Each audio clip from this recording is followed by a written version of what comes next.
Աղքատության և հարստության միջև իրական տարբերությունը ոչ միայն բանկային հաշվեկշռում է, այլ յուրաքանչյուր անձը կյանք է տեսնում և ամենօրյա որոշումներ է կայացնում, դա ճակատագիր չէ, որը ինչ-որ մեկին խանգարում է, ոչ էլ բախտը, որը հարստացնում է ուրիշներին, ամեն ինչ սկսվում է մտքում։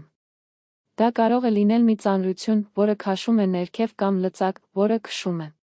Պատկերացրեք երկու հոգի, ովքեր ստանում են նույն աշխատավարձը, մեկը վազում է ամեն ինչ ծախսելու գնումների, զվարճանքի կամ ապառիկների վրա, իսկ մյուսը առանձնացնում է մի մասը, վերլուծում է յուրաքանչյուր ծախս և պլանավորում է ապագան։ Տարիներ անց առաջինը դեռ պարտական է, իսկ երկրորդը արդեն տուն է կառուցում կամ երաշխավորում է երեխաների կրթությունը։ Երկուսն էլ մեկնեցին նույն կետից, բայց հետևեցին տարբեր մտավոր ուղիներ։ Հին հրեական իմաստությունը սովորեցնում է, ամեն ոք, ով գնահատում է փոքրիկը, շատ է ընդունում մետաղադրամը, հարուստ հարգանքը, այս գրեթե աննկատելի վերաբերմունքը սահմանում են մնացած ամեն ինչ։ Ես հիշում եմ իմ մանկության պատմությունը, հարևանը բողոքում էր։ Ես բախտը չեմ, ոչինչ ինձ համար չի գործում, նա քրտնաջան աշխատել է, բայց ամեն երեկո նա իր գումարը ծախսել է բարում, մեկ այլ հարևան նույն աշխատավարձով նոթատետրում գրեց յուրաքանչյուր ծախս, տարիներ անց առաջինը դեռ դժգոհում էր կյանքի մասին, մինչդեռ երկրորդը ուներ իր սեփական սեմինարը և աշխատում էր այլ մարդկանց, մեկը կառուցեց աղքատություն։ Մյուսը՝ բարգավաճում։ Ժամանակակից ուսումնասիրությունները բացատրում են այս երևույթը։ Մեր ուղեղը ծրագրավորված է անհապաղ պարգևներ փնտրելու համար, մենք վաղվա դիմաց ընտրեցինք այսօրվա հաճույքը, մի ծուղակ, որը աղքատության մեջ շատերին է ապացուցում, հարուստ մարդիկ այլ կերպ են մտածում, նրանք տեսնում են ներկաներից այն կողմ, նրանք գիտեն, թե ինչպես սպասել և կառուցել իրենց հետագիծը փոքր, բայց հետևողական քայլերով։ Հարցն այն չէ, թե որքան ունեք հիմա, բայց այդ մտածելակերպը առաջնորդում է ձեր ընտրությունը, գումարը գալիս է և գնում, բայց մտածողության ձևը մնում է, եթե դա աղքատ է, ոչ մի բախտ չի տևի։ Առաջին պատճառը, որ շատերը աղքատության մեջ մնում են վերահսկողության պակասը, գումարը ժամանում և անհետանում է առանց հետքի, նրանք, ովքեր այսպես են ապրում, չեն արձանագրում ծախսերը, գործողություններ են անում իմպուլսին, ես տեսել եմ, որ մարդիկ ասում են. Ինչու գրել այն, միևնույն է, փողը անհետանում է, և իրականում սոմեսը աճելու հնարավորության հետ միասին, երբ նրանք փոխառում են, նրանք նույնիսկ չգիտեն, թե որքան պետք է, արդյունքը միշտ նույնն է, դատարկ գրպանը և անվերջ ողբերը։ Երկրորդ պատճառը դրսևորումներից է, շատ աղքատ մարդիկ ծախսում են այն բանի վրա, ինչը նրանք չեն կարող վճարել պարզապես հարուստ տեսք ունենալու համար։ Ես հանդիպեցի մարդկանց, ովքեր պարտքի են ենթարկվել բջջային հեռախոսի կամ բրենդային հագուստով, որոնելով կարգավիճակ, կարճ ժամանակում օբյեկտները կորցնում են արժեքը, բայց պարտքեր են, հարուստը մյուս կողմից ներդնում է այն բաները, որոնք մնում են գիտելիքներ, հմտություններ, բիզնես, տարբերությունը կարծիքի և լինելու միջև է։ Երրորդ պատճառը ուրիշներին մեղադրելու սովորությունն է, նրանք, ովքեր ապրում են կառավարությունից, շեֆից կամ ճգնաժամից, իրենց ուժն են տալիս արտաքին ուժերին, ես տեսա մի մարդու, ով կրկնեց. Ոչինչ չի ստացվի, ամեն ինչ մեզ դեմ է, նրա կողքին, մյուսը ասաց. Եթե ես, ապա ով, առաջինը մնաց աղքատ, երկրորդը բիզնես է կառուցել, քանի որ այն վերածվել է գործողության, այլ ոչ թե բողոքների։ Չորրորդ պատճառը սկսելու վախն է, շատերը կպչում են նրանց, նույնիսկ եթե դրանք ոչնչացնում են, նրանք վախենում են նվազագույնը կորցնելուց և, հետևաբար, երբեք չեն հասնում առավելագույնը։ Ես հանդիպեցի մեկին, ով ամեն ինչ 3 անգամ կորցրեց, բայց միշտ սկսվեց 0-ից, նա ասաց. Ոչինչ վերջ չէ, դա ավելի լավ գործելու հնարավորություն է, այսօր նա հարգված ձեռներեց է։ Այս մտավոր ստանդարտները փողի պակաս չէ։ Մարդկանց պահեք աղքատության հետ, հիմա տեսնենք, թե ինչու հարուստները ավելի հարստանում են, դրա ուժը ժառանգության կամ բախտի մեջ չէ, բայց ինչպես են նրանք ամեն օր մտածում և գործում։ Նախ, նրանք գնահատում են փոքրիկին, նրանք վերահսկում են յուրաքանչյուր կոպեկ, քանի որ նրանք գիտեն, որ մեծ բախտը ծնվում է փոքր տնտեսություններից, հին հրեա իմաստուն էր ասում. Նրա ծախսերի գիրքը թված։ Պարզ, այն գրեց հացի գինը, բայց հենց այս սովորությունն էր, որ նրան ստիպեց սեմինար ունենալ, իսկ հետո բարգավաճ բիզնես։ Երկրորդ, նրանք հետաձգում են բոնուսը, նրանք հասկանում են, որ անհապաղ հաճույքը կարող է փչացնել ապագան, ծանոթությունը ստացել է մեծ քանակություն և մեքենա գնելու փոխարեն, ներդրվել է նախագծում։ Տարիներ անց նա ուներ իր համար աշխատող տրանսպորտային միջոցների նավատորմ, աղքատներն այսօր ապրում են։ Հարուստ կառուցումը վաղը։ Երրորդ, նրանք տեսնում են հնարավորություններ, որտեղ մյուսները տեսնում են խոչընդոտներ, քգնաժամի ժամանակ, մինչ շատերը ասում են ամեն ինչ ավարտված է, հարցրեք, որտեղ է հնարավորությունը։ Ես հանդիպեցի մի մարդու, ով հացաբուլկեղեն բացեց անկման ժամանակ, բոլորը կարծում էին, որ խենթություն է, բայց նա վիճում էր։ Մարդիկ միշտ հաց կարթանի, այսօր ձեր հացաբուլկեղենը հաջող ցանց է դարձել։ 4. Նրանք ներդնում են մտքում գրքեր, դասընթացներ, մենթորներ, նրանց համար դա չի ծախսվում, դա դիմում է, որ շահութաբաժիններ են բերում։ Ես տեսա մի երիտասարդի, ով նոր բջջային հեռախոս գնելու փոխարեն փող օգտագործեց արհեստ սովորելու համար։ Տարիներ անց նա ամբողջ տարածաշրջանից հաճախորդների կողմից ցանկացած վարպետ էր, նրա գիտելիքները նրան տվեցին, թե ոչ մի առարկա չէր կարող առաջարկել։ Եվս մեկ կարևորագույն տարբերություն կա։ Հարուստները կառավարում են իրենց ուշադրությունը, նրանք, ովքեր ապրում են ցրված լուրերի, բամբասանքների կամ դատարկ խոսակցությունների մեջ, ուժը արտաշնչում է միտքը առանց արդյունքների, հարուստները պաշտպանում են իրենց ուշադրությունը որպես գանձ, քանի որ նրանք գիտեն, որ ուր է գնում, հետևեք նաև փողերին և էներգետիկությանը, ծանոթությունը կախեց հեռուստացույցը և դադարեց գիշերները կորցնել անտեղի տեղեկատվությամբ, մեկ տարվա ընթացքում նա ասաց. Նաև հարուստները չեն վախենում սխալներ թույլ տալուց, շատ աղքատներ, վախից կաթվածահար են։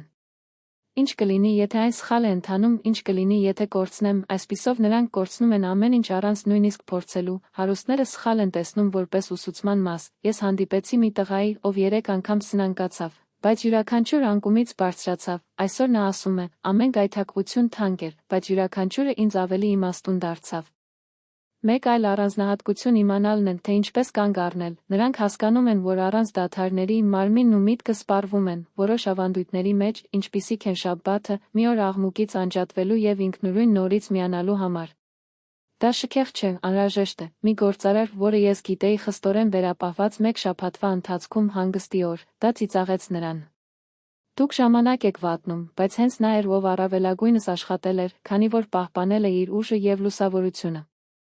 Վերջապես, հարուստները տեսն են տեսնում իրենց արածի համար, ով աշխատում է միայն աշխատավարձի համար, արագորեն հուսահատեցնում է, ով ունի ավելի մեծ առաքելություն։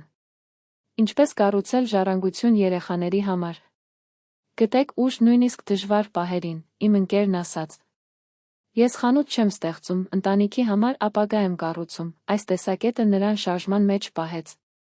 Ըստ էության, աղքատությունն ու հարստությունը ամենից առաջ մտածելակերպի խնդիրներ են, այսօրվա ընտրությունը վաղը սահմանում է, և ամենամեծ ընտրությունն այն է, թե ինչպես մտածել։ Նրանք ոտքի են կանգնում, երբ մարմինը խնդրում է հրաժարվել, այս սովորույթները, պաշտպանեք ուշադրությունը, դասերի պես սխալները դառնաք, թե ինչպես դադարեցնել և տեսնել նպատակը ամրացնել օրեցօր, նրանք միասին վերափոխում են հասարակ մարդկանց, ովքեր բազմացնում են հարստությունն, իսկ մյուսները կորցնում են այն, երբ մենք նայում ենք ամբողջին, պարզ է, աղքատությունն ու հարստությունը հաշվի մեջ չեն, դրանք մտքի ձևեր են։ Աղքատները մնում են աղքատ, քանի որ նրանք ապրում են առանց վերահսկողության։ Նրանք վազում են ներկայացումներից հետո բողոքել, վախենալ և կպչել անցյալից, հարուստ հարստությունը, քանի որ նրանք գնահատում են փոքրիկին, նրանք գիտեն, թե ինչպես սպասել, փնտրել հնարավորություններ, անընդհատ սովորել և պաշտպանել իրենց ուշադրությունը։ Ես դա սերտորեն տեսա, 2 եղբայր, նույն արարածը, մեկը կրկնեց։ Ես հիմա ուզում եմ ամեն ինչ և անցկացրեց յուրաքանչյուր կոպեկ, մյուսն ասաց։ Ես կսպասեմ և կմիանամ, տարիներ անց, նախկինը խորտակվեց պարտքի մեջ։ Երկրորդը տուն է կառուցել և օգնել ուրիշներին, հաջողություն չէր, դա մտածելակերպ էր։ Ժամանակակից ուսումնասիրությունները բացատրում են։ Մեր ուղեղը հեշտ և արագ է փնտրում, բայց հարուստ կոտրում է այս բնազդը, նրանք զարգացնում են համբերություն, կարգապահություն և պատասխանատվություն, և դա նրանց հնարավորություն է տալիս բազմապատկել, իսկ մյուսները վատնում են, ինչ։ Արա, այսօր։ 1. Սկսեք գրել ներքև, նույնիսկ ամենափոքր ծախսը, գրառում։ 2. Հարցրեք ինքներդ ձեզ. Ինչ կարող եմ պահել, պահպանեք, նույնիսկ եթե դա քիչ է։ 3. Վերացրեք աղմուկի աղբյուրը, օգտագործեք այս անգամ մի բանի համար, որը ձեզ ավելի է մոտեցնում նպատակին։ 4. Գտեք նպատակ, քայլ արա, բայց փոքր, նրա հանդեպ։ Հիշեք, աղքատությունը սովորություն է, հարստություն նույնպես, տարբերությունն այն է, որ ամեն օր կերակրում եք, դուք թույլ չեք, պարզապես մոռացել եք կարգապահության և իմաստի ուժը, վերականգնել այն։ Կա ևս մեկ հիմնարար ճշմարտություն։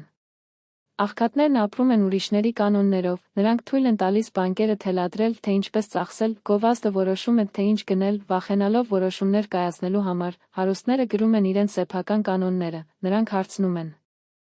Ինչն է ինձ համար կարևոր, և նրանք գնում են այդ կերպ, նույնիսկ եթե դա անպիտան է։ Ես հանդիպեցի մի արհեստագործի, ով աշխատեց մի շեֆի համար, ով հետաձգեց աշխատավարձերը, բոլորն ասացին. Հարություն, այլ տարբերակ չկա, մինչև նա որոշեց։ Ես նախընտրում եմ 0-ից սկսել ստրուկ լինել, նա բացեց փոքր արհեստանոց, ապրում էր պարզապես, բայց ազատության մեջ, տասնամյակներ անց նրա բիզնեսը աջակցում է տասնյակ ընտանիքներին, նա մի գիշեր հարստացավ։ Նա հարստացրեց, քանի որ հրաժարվեց հետևել ուրիշների կանոններին։ Ժամանակակից փիլիսոփաները կանչում են այս հակաօդային Թրամփի ճգնաժամեր օգտագործելու ունակությունը, աղքատը տեսնում է փլուզումը և տեսեք վերջը։ Հարուստը, հնարավորություն, աղքատը հարվածում է պատին։ Հարուստը փնտրում է դուռը։ Եվս մեկ տարբերություն։ Աղքատներն արդեն ամեն ինչ արդեն, հարուստը կառուցում է երկարաժամկետ հեռանկարում։ Ես տեսա, որ մի երիտասարդ մարդ ամեն ինչ ներդրումներ է կատարում արագ սխեմայով, մեկ տարվա ընթացքում այն մնաց ոչ մի բանի, մեկ այլ գնող երկիր և ասաց. Սա իմ երեխաների համար է, նրանք ծիծաղեցին նրա վրա։ Դուք երբեք վերադարձ չեք տեսնի, 20 տարի անց այդ հողը արժեր ավելին, քան ոսկին, նա հարստացրեց, քանի որ նա մտածում էր սերունդների մասին, ոչ թե օրեր։ Այսպիսով, աշխարհն աշխատում է, աղքատները կարճ են մտածում։ Հարուստները հեռու, հետևաբար ոմանք միշտ վազում են դրանից հետո, մյուսները միշտ առջևում են։ Ձեր մտքերը ձեր մայրաքաղաքն են, նրանք կարող են այն պատանդ դարձնել իրենց նպատակակետի հանգամանքներին կամ սեփականատիրոջը, ամեն ինչ կախված է ձեր զորացած սովորություններից։ Մի խոսքով, աղքատները պատահական չեն կամ վատ բախտ, նրանք աղքատ են, քանի որ նրանց մտածելակերպը պահում է դրանք բողոքներ շտապում, սխալներ թույլ տալու վախը, ապրելով ուրիշներին հաճեցնելու համար, նրանք իրենք են իրենց հետագա հոսանքները։ Հարուստ հարստությունը, քանի որ նրանք այլ կերպ են մտածում։ Նրանք գնահատում են փոքրիկին, նրանք այսօր տեսնում են, թե ինչպես սպասել, պաշտպանել իրենց սեփական ուղին, չնայած նրանք ծիծաղեցին նրանց վրա։ Փողը գալիս է և գնում, բայց մտածելակերպը մնում է, եթե դա աղքատ է, ոչ մի բախտ չի տևի, եթե դա հարուստ է, նույնիսկ փոքր ինչ բազմապատկվում է։ Ինչ անել հիմա։ 1. Դադարեցրեք բողոքել, յուրաքանչյուր բողոքը իր իշխանությունն է տալիս ուրիշներին։ 2. Գրեք օրվա բոլոր ծախսերը, առանց բացառության։ 3. Պահպանեք ցանկացած արժեք, այնուամենայնիվ, փոքր, դա ինքնիշխանության գործողություն է։ 4. Վերացրեք շեղումը, վերականգնել ժամանակը, թե ինչն է կարևորը։ 5. Հարցրեք ինքներդ ձեզ. Ինչու եմ դա անում, այս հարցը 10 խորհուրդ է տալիս ավելի շատ դռներ։ Հազարամյակ իմաստություն ասում է. Դուք թույլ չեք, նա պարզապես մոռացավ իր կրող ուժը, վերականգնել այն փոփոխությունը սկսվում է այն ժամանակ, երբ որոշեք դադարեցնել կորցնելը և սկսել բազմապատկել։